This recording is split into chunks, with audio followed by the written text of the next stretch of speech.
Capítulo 15. A Nova Superiora, Devoção Soberana de Margarida, Transportes Inefáveis de Amor, os dias e as noites diante do Santíssimo Sacramento. Tendo a superiora do mosteiro, Soror Hersant, terminado os 6 anos do seu ofício, voltara a Paris, passando a direção à madre de Salmaise. Oriunda de nobre família parlamentar, fora escolhida por Santa Joana de Chantal, que ao abençoá-la pressentia que atingiria a um alto grau de perfeição e seria mais tarde uma das superioras mais venerandas da sua ordem. Dotara a Deus de grande madureza de critério, de um espírito resoluto e hábil na direção dos negócios e de um coração abrasado incessantemente da mais ardente caridade. Chegada a Parai, poucos meses antes da profissão da Nossa Santa, reconheceu imediatamente que existia nela o Espírito de Deus e a admitira aos votos, apesar de que a primeira superiora não se tivesse assegurado dos caminhos extraordinários que ela seguia. Deus enviou-a expressamente para dirigir Margarida nas suas ansiedades e no meio das grandes provações que deverá enfrentar, e a fim de que reconhecesse a verdade das próximas revelações do Sacratíssimo Coração de Jesus. A jovem virgem chamava-lhe a atenção, mais do que as outras irmãs, pelo fervor extraordinário e as virtudes que já mencionamos. O amor de Deus costumava consumir o seu coração como um holocausto e com tais ímpetos que o corpo muitas vezes não podia resistir e desfalecia. De constituição delicada e muito pálida, parecia que através da sua carne se avistava a ardente chama do espírito. Já dissemos que ela vivia numa como abstração contínua, como se já no céu estivesse a sua alma, e que as suas irmãs deviam despertá-la e sacudi-la para reconduzir à terra. Devemos agora falar da devoção soberana de Margarida, da devoção ao Santíssimo Sacramento, na qual muito teremos que contemplar e gozar. A esposa do adorável Redentor já não saía da capela, passava aí horas inteiras de joelhos com as mãos postas, os olhos fitos no tabernáculo, sem ouvir nem ver nada do que se passava ao redor dela. Dir-se-ia, como já fizemos notar, que a sua alma se desprendia dos lábios e voava até dentro do santo tabernáculo, para receber de Jesus o bem-aventurado amplexo, deixando no pavimento do coro o seu corpo e retomando-o quando a obediência a chamava a outra parte. Atesto, diz Soror Margarida, da Touze, ter visto aquela irmã passar quase um dia inteiro, principalmente aos domingos e dias santos, diante do Santíssimo Sacramento, com um recolhimento tão profundo que toda a comunidade ficava estupefata, sem saber como pudesse ela, fraca como era, ficar tanto tempo na mesma posição. Perguntando-lhe às companheiras como pudesse resistir tanto tempo, respondeu-lhes que naquelas horas estava tão preocupada a contemplar o amor do seu esposo celeste que não sentia o corpo. Muitas irmãs dispuseram no processo de canonização que a tinham visto passar até 12 horas em êxtase diante do altar. Era um espetáculo que inspirava a compunção e despertava nos que o contemplavam as mais ardentes chamas de amor a Jesus, escondido na Santa Hóstia. As monjas levantavam-se até de noite só para contemplar Margarida naquele estado. E não só as irmãs e as jovens educandas, mas até os fiéis cristãos iam à grade nos dias em que estava exposto o Santíssimo Sacramento para observar a Santa Virgem insensível ao calor e ao frio e esquecida das necessidades da natureza. Só havia uma palavra capaz de reconduzir a terra e despertá-la da sua profunda contemplação. Era a voz da obediência. Insensível a tudo mais, a esta palavra ela despertava e, saudando docemente o altar, dirigia-se prontamente para onde a chamava. Outras vezes as companheiras, para prová-la, simulavam ordens da superiora, e a santa obedecia prontamente, abandonando a capela.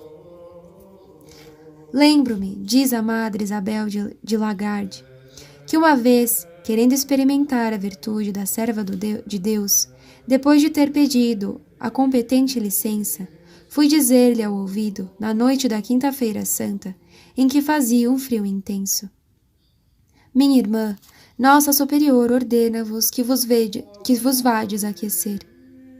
Imediatamente, fez genuflexão, saiu da igreja, aqueceu-se ao fogo durante um quarto de hora. Depois do que voltou ao seu lugar, e aí ficou durante toda a noite, até a manhã, a hora da prima. Os assaltos do divino amor eram, por vezes, tão violentos que caía redondamente ao chão, perdendo os sentidos, sendo preciso depois reconduzi-la até sua cela. Que maravilhas sucediam na alma da santa! Que obras realizava Jesus no seu coração? Vê-lo-emos em breve. No ano de 1673, começou a passar parte da noite diante do Santíssimo Sacramento. É belo, sem dúvida, no silêncio da noite, quando todos descansam, fazer companhia a Jesus ao trêmulo bruxelar da lâmpada no santuário. Ouvem-se, então, as palpitações do coração adorável. Conhece-se a grandeza infinita do amor, que o levou a encerrar-se prisioneiro dentro do tabernáculo. Aí espera, com impaciência, o raiar do dia, para encher de graças os seus filhos prediletos. À noite, quando se fecham as portas das igrejas, não descerão do céu os anjos em revoadas para cortejar ao soberano Rei da Glória, para amá-lo e adorá-lo, em lugar dos homens que se recolhem ao descanso? Capítulo 16. Primeira revelação: o coração de Jesus fulgurante como o sol, coroado de espinhos e encimado por uma cruz. Amor excessivo pelos homens, maravilhoso efeito da visão. Cheios de reverência e amor, aproximando-nos dos mais belos dias da vida da nossa santa, quando Jesus descobriu o peito e lhe mostrou o seu dulcíssimo coração. Foram 3 as grandes revelações desta devoção inefável, reservada nos últimos tempos da Igreja, a reacender nos fiéis o amor de Deus.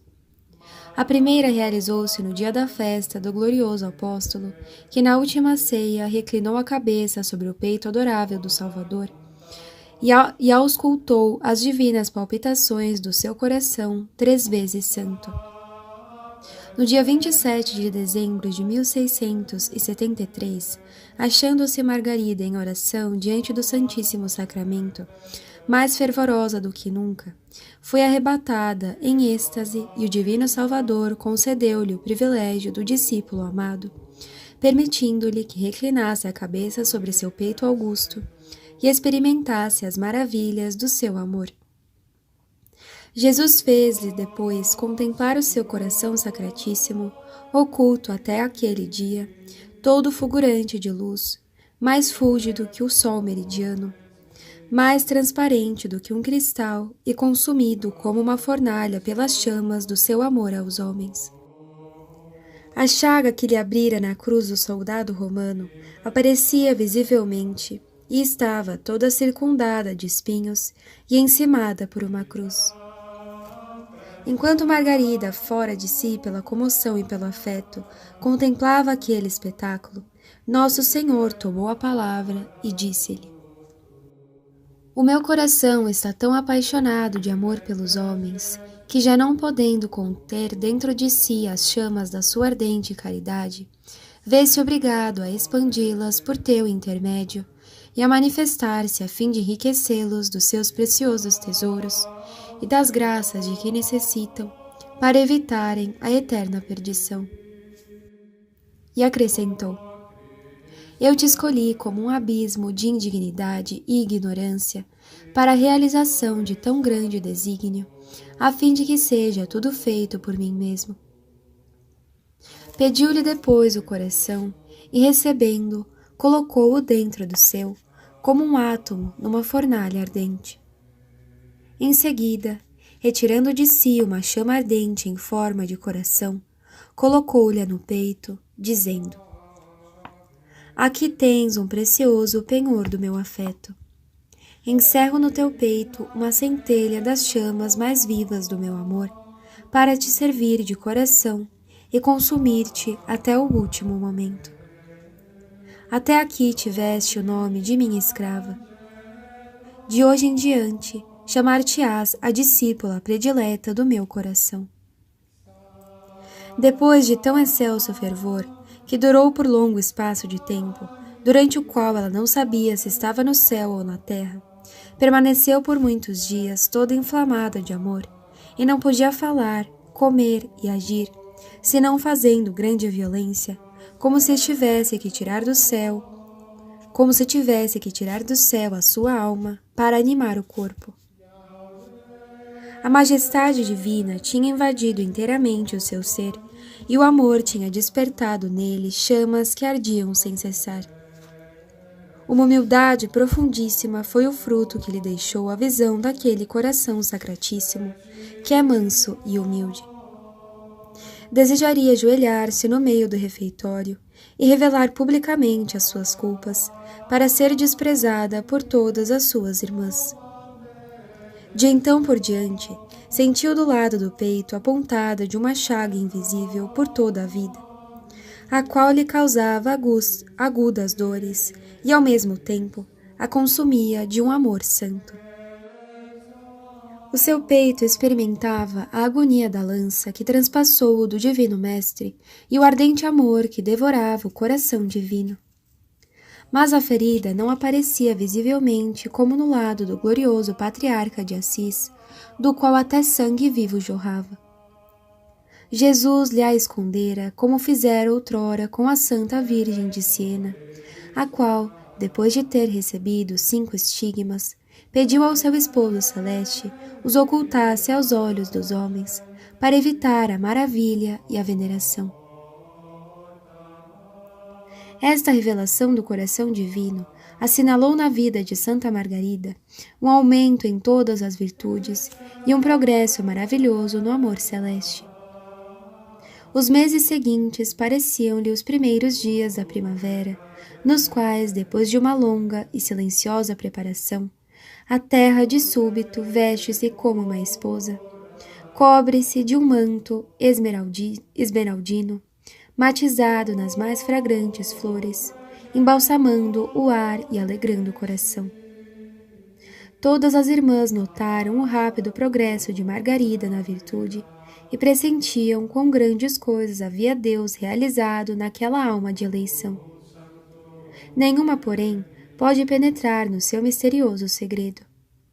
A santa já não vivia, nem respirava senão para o coração dulcíssimo de Jesus.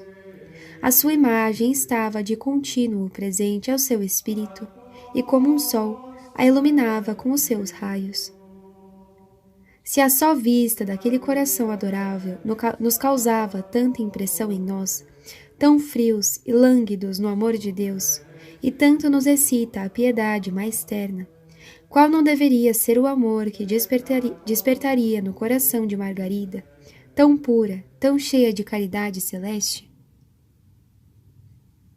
Vamos também nós, pressurosos, à imitação do discípulo amado, descansar sobre o seu peito adorável, para auscultar-lhe as palpitações misteriosas e atingir nele a humildade e a doçura de que ele próprio se proclamou mestre. Jesus conservou-o escondido no seu peito durante 16 séculos, mostrando-o apenas a uma ou outra alma privilegiada.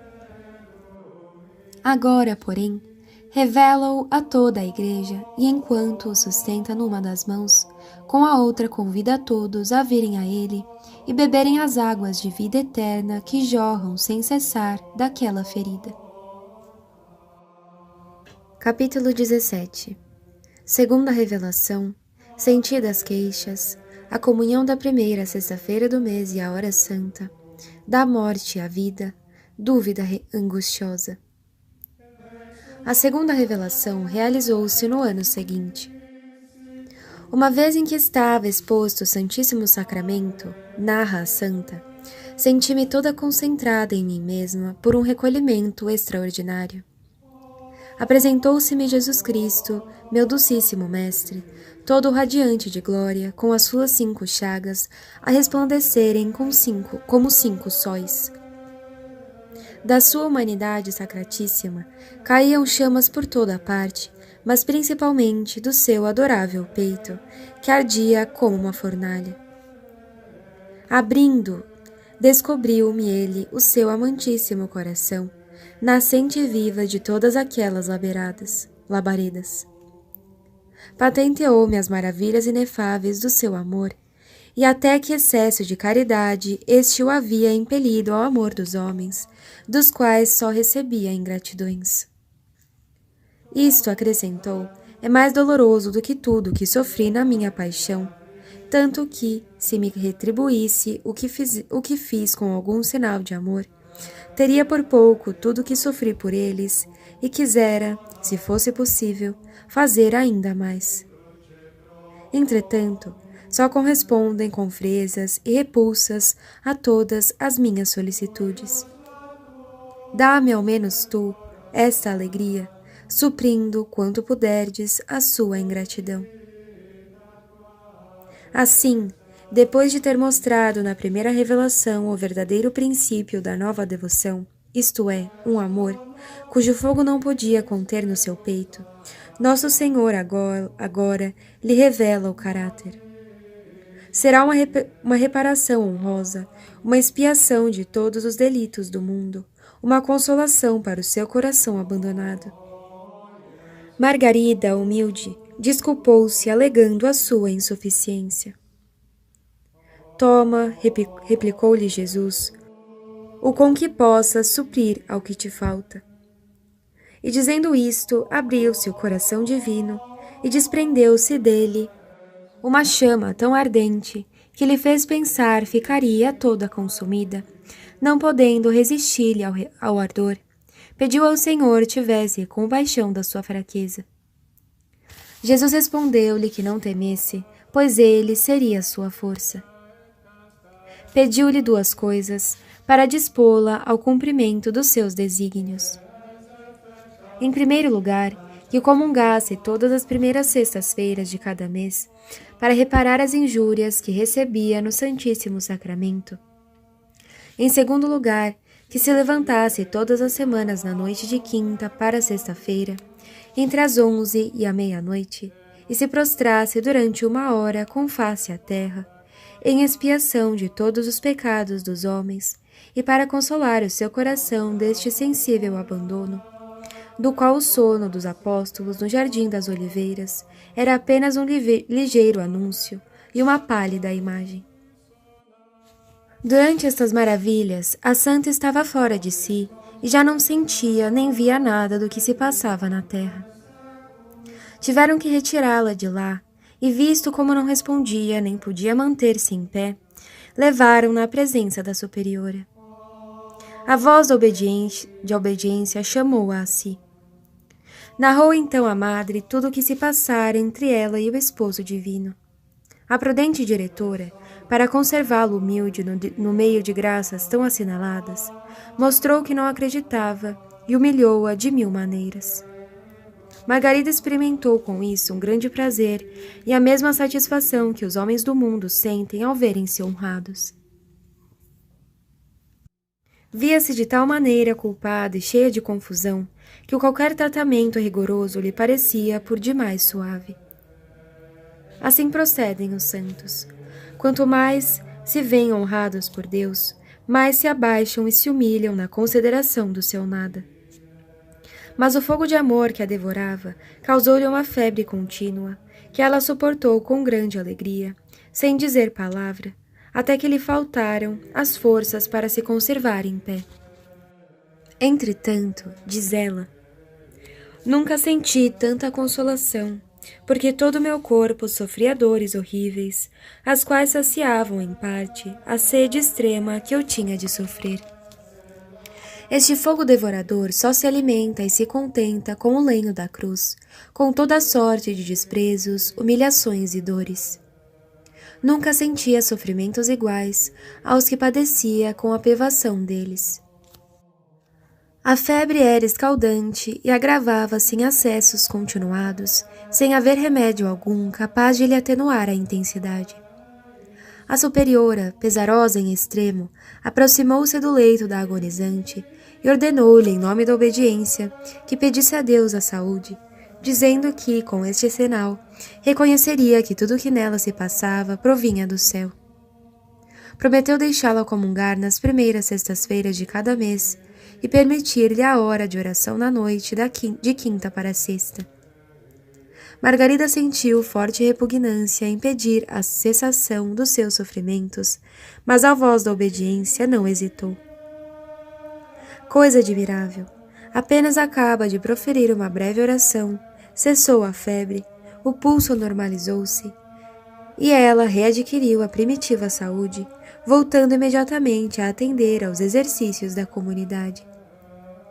Jesus, porém, que conforme lhe prometera, queria iniciá-la nas dores da sua paixão, depois de a ter curado, permitiu que fosse amargurada de um modo atroz.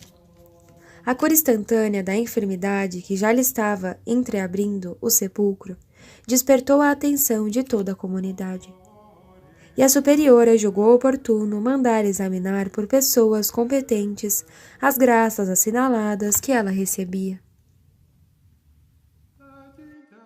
A santidade da irmã era evidente, tendo, porém, 26 anos de idade e só 2 de profissão. Não poderia ela ser iludida pelo espírito maligno, transfigurado em anjo de luz? As visões que ela narrava eram extraordinárias, inauditas. Não seria prudente pedir conselhos a pessoas instruídas? Parece, porém, que nas conferências que teve com os seus examinadores, a santa, tímida e humilde como era, se tivesse explicado mal, sendo-lhe, por este motivo, pouco favorável o julgamento. Disseram-lhe que em todas aquelas visões havia muita fantasia, um pouco de seu temperamento, e talvez mesmo algumas ilusões do espírito maligno.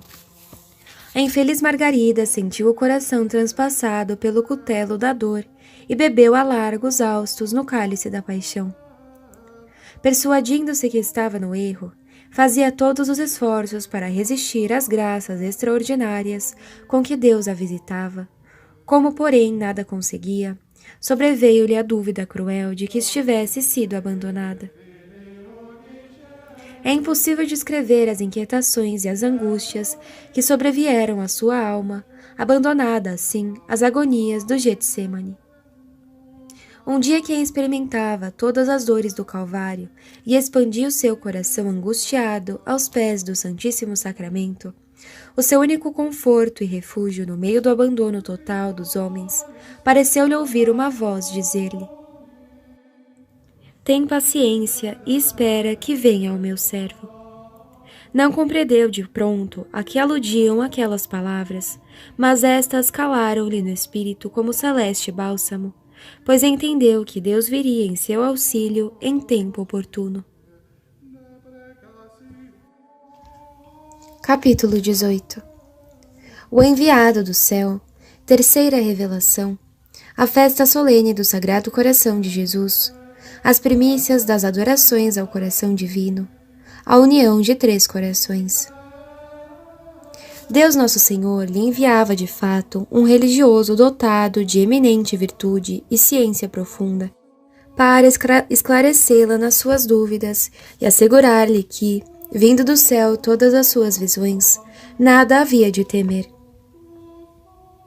Esse religioso foi por Deus escolhido entre os padres da Companhia de Jesus para recompensar esta congregação dos serviços prestados à Igreja.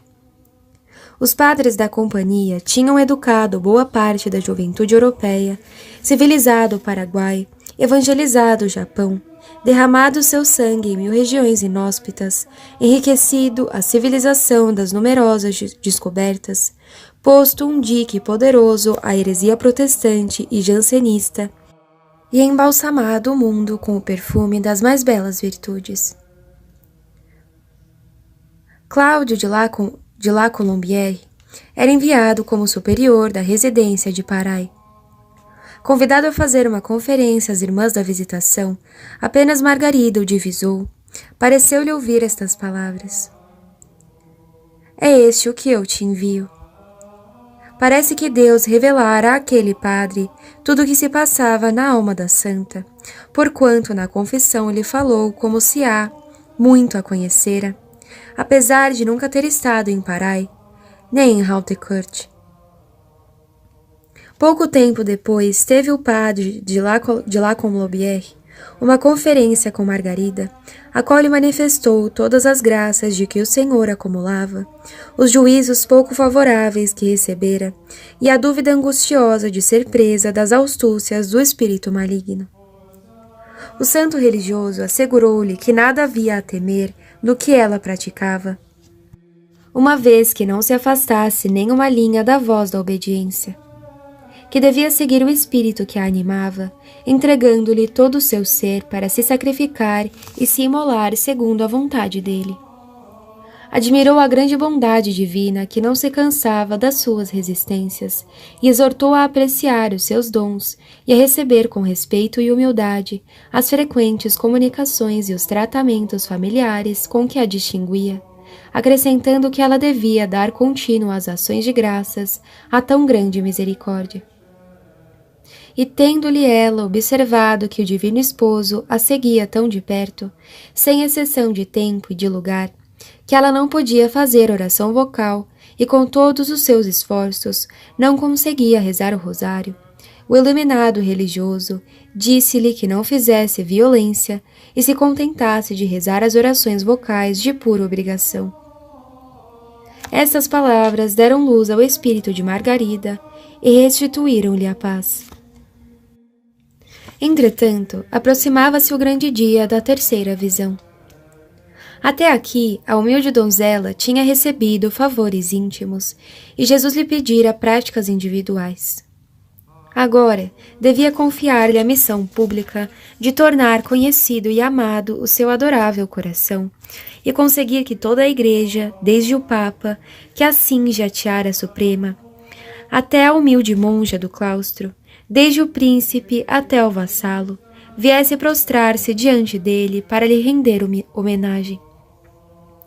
Era durante a oitava do Santíssimo Sacramento, a 16 de junho de 1675, a santa estava ajoelhada com os olhos fitos no tabernáculo. De repente apareceu-lhe Nosso Senhor sobre o altar e, mostrando-lhe o seu divino coração, disse-lhe: Eis aqui o coração que tanto amou aos homens, nada poupando até definhar e consumir-se para dar testemunho do seu amor. Eu, neste mistério de amor, da maior parte dos homens, só recebo ingratidões, irreverências e sacrilégios, friezas e desprezos com que me afligem neste sacramento de amor. E o que me é mais doloroso, acrescentou com um acento que calou profundamente no coração de Margarida, é que estes são corações a mim consagrados. Pediu-lhe então que fizesse estabelecer na igreja uma festa especial para honrar o seu divino coração.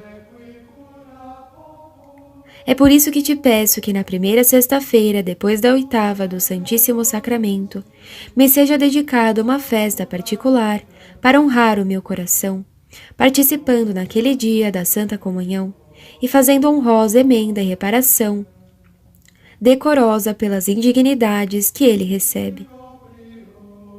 E eu te prometo que o meu coração se dilatará para expandir com abundância as riquezas do seu amor, sobre todos aqueles que lhe prestarem essa honra ou procurarem que por outrem lhe seja prestada.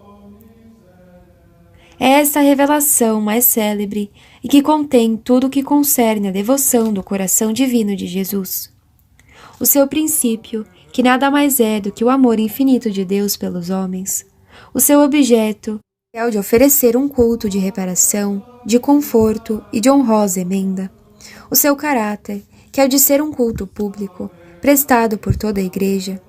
Por fim, os seus efeitos, que consistem numa nova efusão de amor divino na Igreja, e mais particularmente nas almas pias, para que se tornem propagadoras e apóstolos.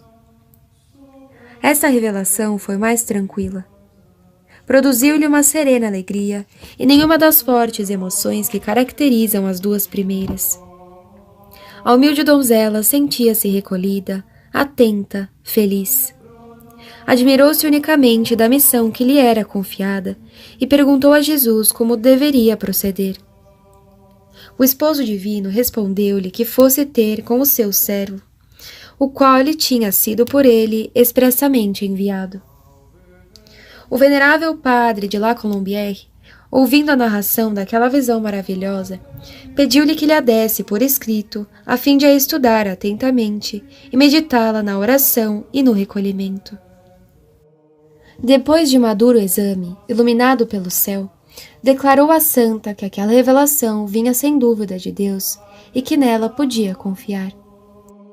Tranquilizada pelas suas palavras, Margarida ajoelhou-se diante do coração divino e consagrou-se solenemente a ele, prestando-lhe por primeira uma das mais puras homenagens. O venerável padre de La Colombière uniu-se a ela, consagrando-se também ao coração de Jesus. Era na sexta-feira, 21 de junho de 1675, o dia seguinte ao da oitava de Corpus Christi, exatamente o designado pelo Divino Salvador para se celebrar a festa em toda a cristandade. Assim recebia, na pessoa de um santo sacerdote e de uma humilde donzela, as primícias daquelas adorações que a Santa Igreja inteira, de Levante a Poente e do Setentrião ao meio-dia, devia prestar-lhe dentro em breve. Ó coração dulcíssimo, templo augusto da Santíssima Trindade, fornalha ardente do supremo amor, límpida nascente de vida eterna, prostro-me eu também à tua presença e consagro-me inteiramente ao teu serviço, prometendo trazer a teus pés a quantos puder e tornar-te conhecido e amado por todos. Comunica, eu te suplico, ao meu coração uma centelha do teu amor, ardente, para que ele se consuma em holocausto e só por vós palpite. Quero viver ao sopro suave da tua devoção e morrer apertando o teu coração contra o meu, dormindo o sono da morte sobre o teu peito adorável, à imitação do discípulo amado. Depois da Santa Comunhão, Margarida foi arrebatada em espírito e viu o divino coração sob a forma de uma fornalha ardente, a despedir chamas de todas as partes. Viu depois outros dois corações, o do padre de La Colombière e o seu, os quais iam unir-se e abismar-se naquelas chamas. Ao mesmo tempo, ouvia-se: é assim que o meu santo amor une para sempre estes três corações. Jesus acrescentou que queria que aqueles dois corações fossem, no seu coração divino, como irmão e irmã, que repartem igualmente a herança de seu Pai. Precisamente assim, se tornariam participantes dos tesouros de graças que encontrariam na união com Ele. Mais de 2 séculos já se passaram desde aquele dia memorando, e a devoção ao Sagrado Coração de Jesus espalhou-se por todo o mundo. Na primeira sexta-feira de cada mês, a mesa eucarística enche-se de almas piedosas que desejam ressarcir o coração divino dos ultrajes e dos desprezos dos homens. Na noite de quinta para sexta-feira, numerosos cristãos, jovens esposos, mães de família, virgens consagradas a Deus, sacerdotes, levantam-se para sofrer com ele e participar na meditação e na penitência das angústias do Getsemane. Por toda a parte, na primeira sexta-feira, depois da oitava do Santíssimo Sacramento, o coração do mundo católico palpita de amor por ele, oferecendo-lhe flores e incenso, e no auge da alegria, contempla as doces maravilhas da sua grande caridade. Numa palavra, o coração divino vence, reina, triunfa sobre as indiferenças do homem. Capítulo 19. um segredo das obras divinas, o adeus do venerável padre de La Colombière, o Calvário de Margarida, a fotografia de Jesus crucificado. Por que será que Deus confiava a uma humilde virgem, escondida no fundo de um mosteiro, numa vila quase ignorada, a difícil missão de tornar conhecido seu coração divino? Não se sentava, porventura, na cátedra episcopal de Meus, aureolado de glória, Benigno Bossuet, o rei da eloquência francesa, a águia sublime que voava sobre os píncaros mais altos do pensamento humano? Se Deus lhe tivesse manifestado a nova devoção, ele em breve a teria defendido e propagado com a sua palavra eloquente, que comovia o cristianismo. Em Cambrai estava o douto e piedoso bispo Fénelon, o qual, conquanto não igualasse o gênio de Bossuet, era dotado de uma ternura de coração, alma pura, sentimentos nobres e elevados.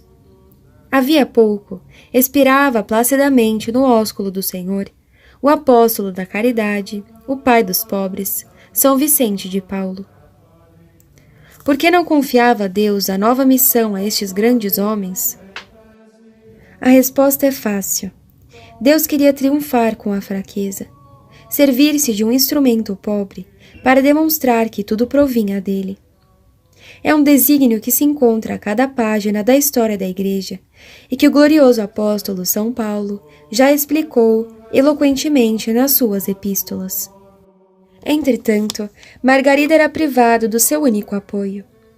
O padre de La Colombière era mandado à Inglaterra como capelão e confessor da duquesa de York, Maria de Modena, princesa católica, casada com o herdeiro presuntivo da coroa da Inglaterra. O santo sacerdote partia prontamente, como partem os soldados e os religiosos, depois de ter escrito um bilhete à santa, recomendando-lhe o abandono em Deus e a humildade. Margarida, iluminada por Deus de uma luz profética, respondeu-lhe, recomendando-lhe a coragem no meio das dificuldades, a doçura em face dos inimigos, a humildade nos acontecimentos. Veremos mais tarde a perseguição cruel e a prisão que teve de sofrer, vítima de uma tenebrosa maquinação dos protestantes ingleses. Margarida achou-se, portanto, só à frente da sua difícil missão e teve medo. Mas Jesus lhe fez ouvir uma voz no fundo do coração. E não te basta o meu auxílio? Estas palavras consoladoras a reanimaram e deram coragem. Antes, porém, de revelar ao mundo os mistérios do coração divino, transpassado pela lança, coroado de espinhos, encimado pela cruz, devia experimentar em si mesma todas as angústias que ele experimentou no Getsêmani, no pretório e nos píncaros sangrentos do Gólgota. A alma de todo cristão deve ser a imagem de Jesus, como foi o sudário da Verônica. Mas a alma dos santos deve recebê-la mais perfeita, mais sangrenta. Já vimos como, enchendo de delícias inefáveis a sua dileta esposa, no noviciado e no dia da profissão, tinha-lhe anunciado uma cruz longínqua, que, em dor e amargura, igualaria aquelas alegrias. Chegou a hora do Calvário de Margarida. A cruz, os cravos, os espinhos, os açoites estão prontos para a crucifixão da santa. Cessam os esplendores do Tabor. Sobrevém a sombra ensanguentada do Gólgota, que a cobrirá por muito tempo. Longe de amedrontar-se e temer, a heróica Virgem suspirou sempre pela hora da provação e da dor. Em breve, ver-se-á satisfeita. Começaram a aparecer dolorosos sofrimentos físicos. A pouca saúde que lhe restava desapareceu e começou a definhar rapidamente. Uma manhã, enquanto estava tirando água de um poço no meio do pátio, o balde cheio e já próximo à borda, escapou-lhe das mãos e caiu ao fundo com grande violência. O eixo, girando com toda velocidade, atingiu com o cabo o rosto da infeliz Margarida, partindo-lhe muitos dentes e atirando-a ao chão coberta de sangue. Correram as irmãs aterradas, levantaram-na, transportaram-na para a enfermaria. Voltando a si a santa, sorriu suavemente para as companheiras, que chorosas aí estavam tratando, satisfeita por poder participar das dores do seu celeste esposo. Compreendeu então o significado da visão que tivera pouco antes. A santa hóstia apareceu-lhe radiante como um sol, e através daquela luz viu Nosso Senhor que tinha nas mãos uma coroa de espinhos. Pondo-lhe na cabeça, dizia: Minha filha, recebe esta coroa, precursora da que em breve te será dada, a fim de que por ela te tornareis semelhante a mim. De fato, a partir daquele dia, pareceu-lhe trazer a fronte apertada por uma cinta de ferro, a qual lhe causava tão horríveis dores de cabeça, que muitas vezes nem sequer podia apoiar a testa no travesseiro e conciliar o sono. Aquela heroína, porém, sentia-se feliz por viver conforme ao seu esposo, coroado de espinhos. Confesso, dizia, que me sinto mais reconhecida ao meu soberano mestre por essa preciosa coroa do que se me tivesse dado todos os diademas dos maiores monarcas da terra. E tanto mais que ninguém ma pode arrebatar. Esta coroa me coloca muitas vezes na feliz necessidade de velar e entreter-me com o único objeto do meu amor, não podendo reclinar a minha cabeça sobre o travesseiro, a imitação do meu divino mestre, o qual não podia apoiar a sua sobre o leito da cruz. Sentiu ao mesmo tempo redobrar aquela sede misteriosa de que já estava devorada, sem que bebida alguma pudesse acalmá-la. Já dissemos que sentia em seu lado uma ferida misteriosa, como que aberta pela lança. Só lhe faltava, pois, a cruz para se assemelhar ao seu celeste esposo. A sua cabeça já estava cingida de espinhos, o costado invisivelmente chagado, os lábios continuamente ressequidos pela sede. A cruz colocou-lhe sobre os ombros o divino Salvador. Apareceu-lhe com o santo lenho na mão e disse-lhe: Recebe, filha, a cruz que eu te ofereço e enterra-a no teu coração. Ela te fará sentir tormentos invisíveis aos homens, dolorosíssimos e ininterruptos. A partir daquele dia, a nossa santa tornou-se um como empório de dores e sofrimentos, e cada um dos seus membros era assinalado pelo estigma de Jesus Cristo. Apesar da sua energia e da sede insaciável de sofrer, a cruz tornava-se-lhe às vezes tão pesada que sentia a tentação de a depor. Nosso Senhor intervinha então em pessoa para lhe fazer sentir todas as agonias do Calvário. Um dia, entre outros, estando ela enferma, de cama, e procurando um alívio no mudar de posição, apareceu-lhe logo Jesus e disse-lhe com voz inefável: Quando eu carregava a cruz, não mudava de ombro. Margarida, no princípio do seu noviciado, prostrara-se à presença de Deus e lhe oferecera o seu coração como uma tela preparada, a fim de que ele, sobre ela, gravasse a imagem do seu divino Filho. A fotografia de Jesus martirizado era agora perfeita.